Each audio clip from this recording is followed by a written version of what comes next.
Hi everyone, I'm Dylan Dusum, political director at Patriotic Millionaires. I am in Washington, D.C., but I am originally from Florida, so I am always cold.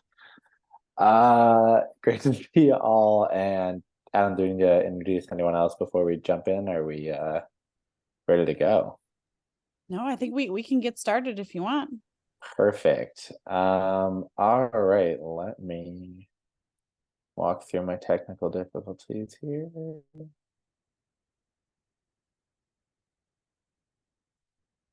Ta-da. All right. We are going to be talking about a few things today. I'll add some context into why this topic is a little broader than past weeks. But we're going to be covering mark-to-market and wealth tax proposals, kind of looking at some of the differences and a few of the bigger proposals that are out there right now. Um, Starting with, the slide changes. There we go. Starting with mark-to-market proposals. So these conceptually are a little bit different than wealth tax proposals that we've talked about in the past. Right now, capital gains are only taxed at the point of sales. So if you sell a stock, you pay a tax rate on the amount of money that stock made since you bought it, essentially. Mark-to-market proposals are for individuals above kind of specific high income thresholds or household wealth levels, depending on the proposal. And it assesses an annual tax on the gains of those assets, regardless of whether or not they are sold or realized. There were two different proposals put out last week, one in the House and one in the Senate. We'll go into the specific of those, both that fit into this mark-to-market proposal framework, and that is part of why we're talking about it today.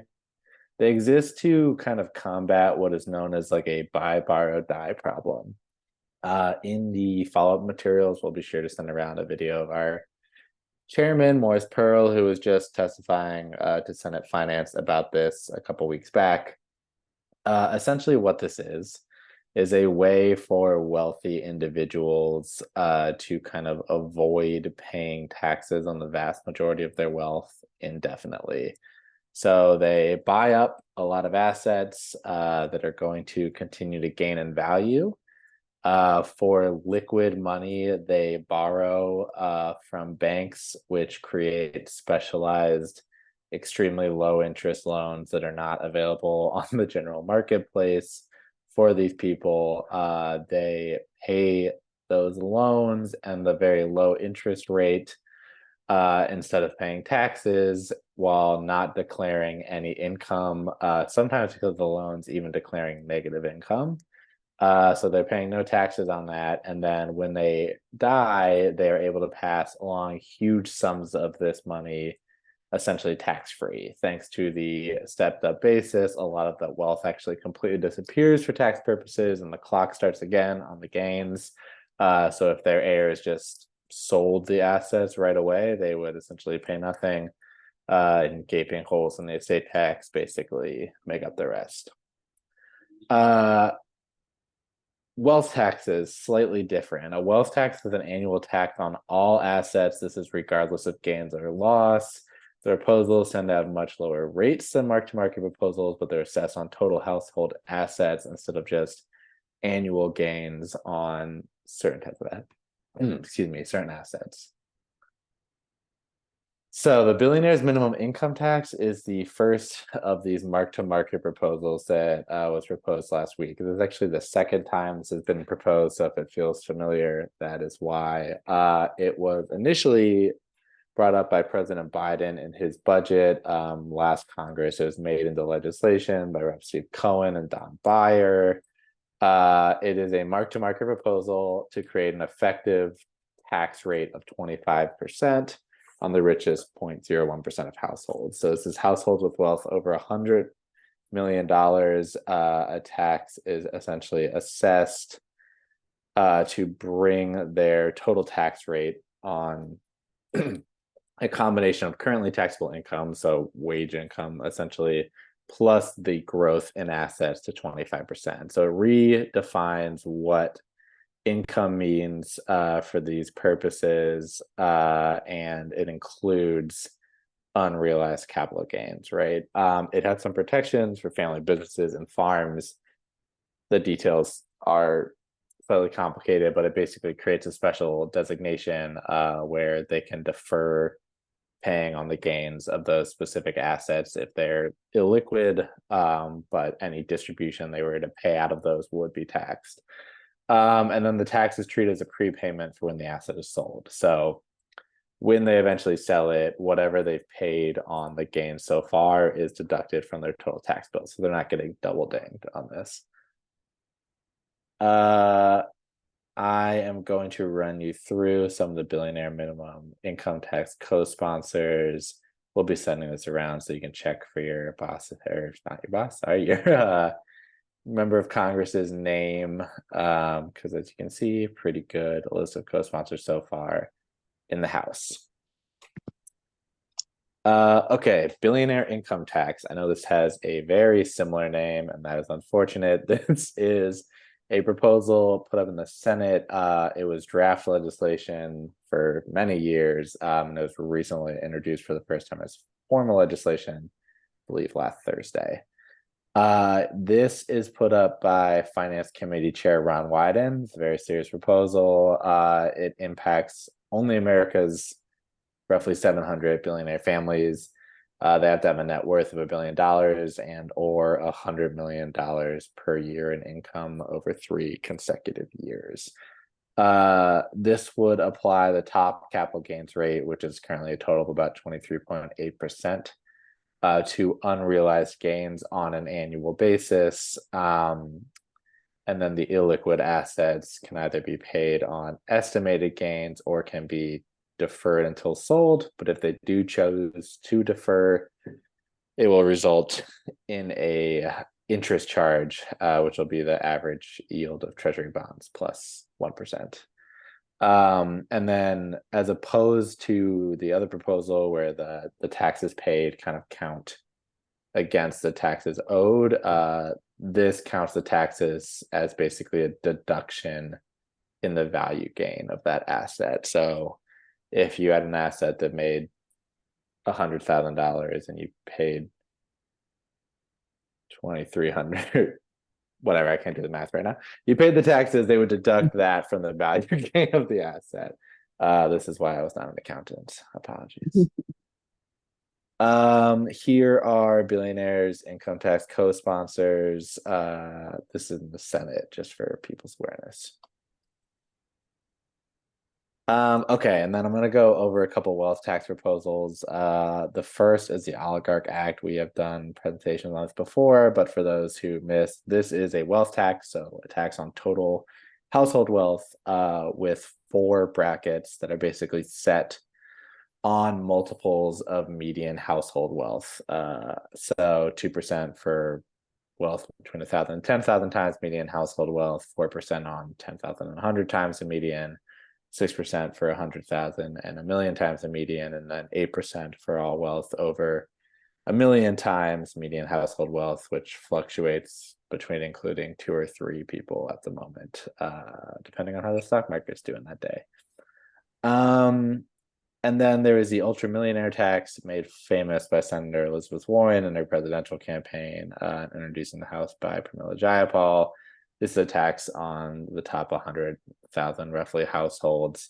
It's a 2% tax on annual, a 2% annual tax on net worth of households between 50 million and 1 billion, and then an additional 1% for a 3% total tax on households and trusts above 1 billion. This has not been formally reintroduced as Congress. That should be happening in the next couple of months at the latest. But just for people's awareness. Here are the current co-sponsors of the Oligarch Act in the House. Again, we'll be sending this around so you can check for names. And I don't have an updated list of ultramillionaire co-sponsors because, as I said, it has not been reintroduced yet. So our recommendation is basically that any and all of these proposals will be marked improvements on the current tax system. We would encourage members of Congress to be signing on as co-sponsors to all of these proposals. We really believe that they are going to be combined when the political environment is right, and moved forward. But the more momentum they have behind them, the more likely it is that the best parts of each of them will be included. So the ask of your representatives is multi-part, right? If they're in the House, you can ask them to join the Billionaire Minimum Income Tax or the Oligarch Act or the Ultramillionaire Tax when it's reintroduced. If they're in the Senate, they can join the Billionaire Income Tax or the Ultramillionaire Tax. And we will, again, follow up to make sure you're all able to find who is and isn't on and can get contact information.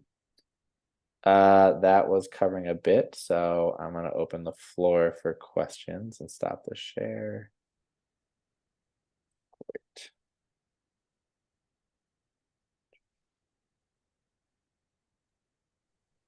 Anybody have any questions, comments, concerns? Well, there were a few questions in the chat. One was presumably if the stocks lose money in a year, then they would get a deduction, correct? Yeah, correct. So similarly to have you sold a stock that lost money, you would actually get a tax deduction. Similar model for if the stocks lost money in a year, you get the deduction. And then which would generate the most money? Of the two mark-to-markets or of all four? Of all. Sorry, that's a off the top of my head, off the two mark-to-markets, I think that current estimates have Wyden's generating slightly more money. Although I think the Billionaire Minimum Income Tax in the House has been scored by CBO, which tends to have more conservative estimates, while Wyden's was scored by independent economists who tend to be slightly bolder in their estimates. So take that as a grain of salt. As for the wealth tax proposals, there have not been like great estimates on either one of these. The ultramillionaire tax is changing a little bit in the coming years, so there is not a new estimate on the bill.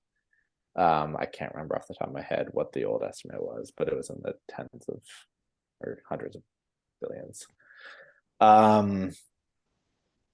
That's a great question. And I mean, we've talked about this before on these calls. I just do like to emphasize that for a lot of these proposals, how much money they raise is not the primary reason for doing this, right?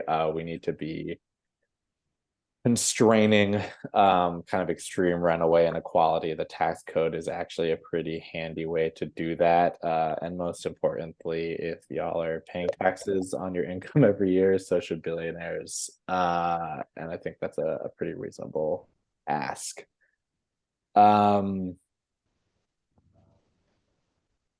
Supreme Court decisions gonna impact any of these. So there is a case that is getting some attention. We will include some materials and comments we've made about that in the follow-up that is being heard this week, actually. We're not sure when the decision will come out. That can have an impact on these that can range from making them more difficult to making them technically unconstitutional, which would mean everybody would have to rework the mechanism by which the tax is assessed. There are ways to work around that.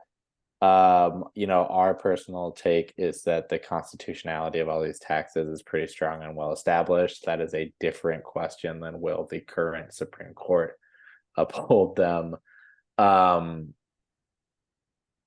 Our message to legislators is essentially that's not their responsibility to be concerned about, right? Their responsibility is to pass good tax laws and good tax policy. If we didn't do anything we thought was going to get challenged by the Supreme Court, we would never do anything good, because the current political environment is to try to challenge everything and bring it to the court. We saw this play out with the Affordable Care Act, which is still hanging on. So, I think that we're encouraging them to move forward and let the Supreme Court do what it's going to do.